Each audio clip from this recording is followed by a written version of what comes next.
بسم اللہ الرحمن الرحیم۔ Arts and Islamic history channel دیکھنے اور سننے والوں کو محبتوں بھرا سلام۔ السلام علیکم ورحمۃ اللہ وبرکاتہ۔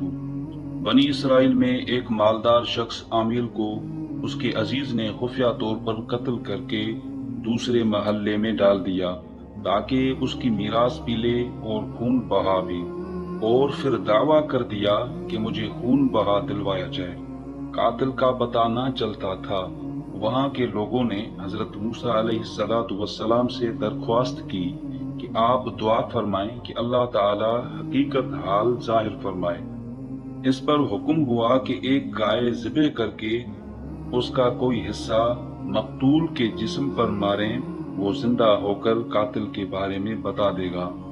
لوگوں نے حیرانی سے کہا کہ کیا آپ علیہ السلام ہم سے مذاق کر رہے ہیں، کیونکہ مقتول کا حال معلوم ہونے اور گائے کے ذبح کرنے میں کوئی مناسبت معلوم نہیں ہوتی۔ اس پر حضرت موسیٰ علیہ السلام نے جواب دیا، میں اس بات سے اللہ تعالیٰ کی پناہ مانگتا ہوں کہ میں مذاق کر کے جاہلوں میں سے ہو جاؤں۔ جب بنی اسرائیل نے سمجھ لیا کہ گائے کا ذبح کرنا مذاق نہیں بلکہ باقاعدہ حکم ہے، تو انہوں نے حضرت موسیٰ علیہ السلام سے اس کے اوصاف دریافت کیے، اور بار بار سوال کر کے وہ لوگ قیدیں بڑھاتے گئے، اور بالآخر یہ حکم ہوا کہ ایسی گائے ذبح کرو جو نہ بوڑھی ہو اور نہ بہت کم عمر بلکہ درمیانی عمر کی ہو، بدن پر کوئی داغ نہ ہو، ایک ہی رنگ کی ہو، رنگ آنکھوں کو بھانے والا ہو۔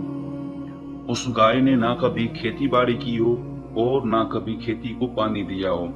آخری سوال میں انہوں نے کہا کہ اب ہم انشاءاللہ راہ پالیں گے۔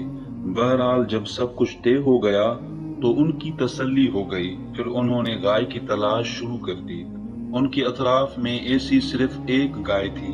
اس کا حال یہ تھا کہ بنی اسرائیل میں ایک صالح شخص تھا، ان کا ایک چھوٹا بچہ تھا، اور ان کے پاس ایک گائے کے بچے کے علاوہ اور کچھ نہ رہا تھا۔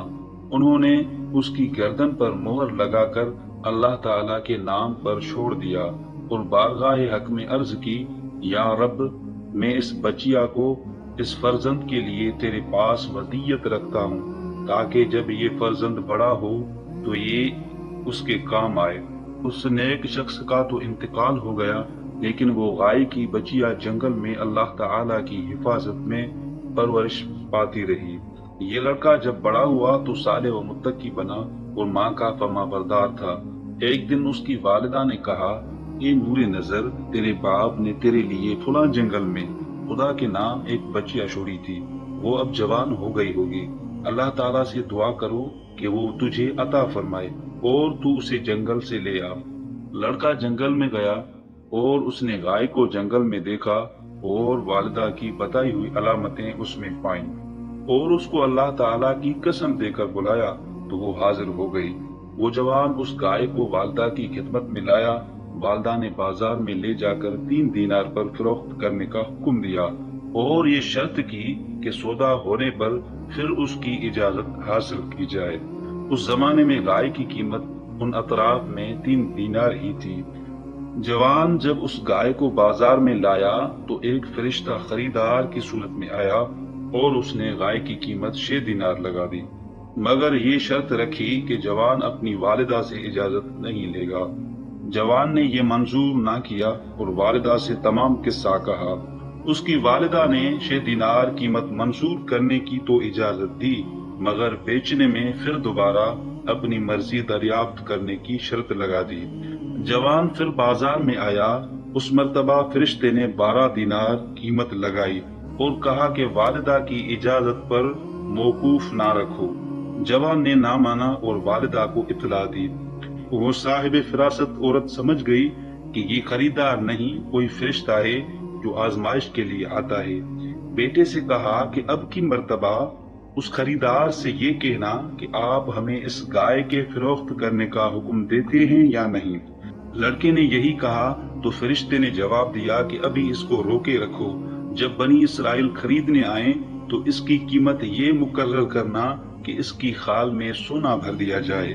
جوان گائے کو گھر لایا اور جب بنی اسرائیل جستجو کرتے ہوئے اس کے مکان پر پہنچے تو یہی قیمت طے کی، اور حضرت موسیٰ علیہ السلام کی ضمانت پر وہ گائے بنی اسرائیل کے سپرد کی۔ گائے ذبح کرنے والے واقعے سے معلوم ہونے والے مسائل۔ اس واقعے سے کئی چیزیں معلوم ہوتی ہیں۔ ایک، نبی کے فرمان پر بغیر ہچکچاہٹ عمل کرنا چاہیے، اور عمل کرنے کی بجائے عقلی ڈھکوسلے بنانا بے ادبوں کا کام ہے۔ دوسرا، پیغمبر جھوٹ، دل لگی اور کسی کا مذاق اڑانا وغیرہ عیبوں سے پاک ہیں، البتہ خوش طبعی ایک محمود صفت ہے، یہ ان میں پائی جا سکتی ہے۔ تیسرا، شرعی احکامات سے متعلق بے جا بحث مشقت کا سبب ہے۔ حدیث شریف میں ہے کہ اگر بنی اسرائیل بحث نہ نکالتے تو جو گائے ذبح کرتے وہی کافی ہو جاتی۔ چوتھا، انشاءاللہ کہنے کی بہت برکت ہے۔ حضور پر نور صلی اللہ تعالی علیہ وآلہ وسلم نے فرمایا، اگر بنی اسرائیل وَإِنَّا إِنشَاءَ اللَّهُ لَمُهْتَدُونَ نہ کہتے تو کبھی وہ گائے نہ پاتے۔ پانچواں، جو اپنے عیال کو اللہ تعالیٰ کے سپرد کرے اللہ تعالیٰ اس کی عمدہ پرورش فرماتا ہے۔ چھٹا، جو اپنا مال اللہ تعالیٰ کے بھروسے پر اس کی امانت میں دے اللہ تعالیٰ اس میں برکت دیتا ہے۔ ساتواں، والدین کی فرما برداری اللہ تعالیٰ کو پسند ہے۔ آٹھواں، ماں باپ کی خدمت و اطاعت کرنے والوں کو دونوں جہانوں میں اجر ملتا ہے۔ تو دوستو، آج کی ویڈیو آپ کو کیسی لگی؟ اگر اچھی لگی ہے تو چینل کو لازمی سبسکرائب کیجئے گا اور کمنٹس میں ضرور آگاہ کیجئے گا۔ شکریہ۔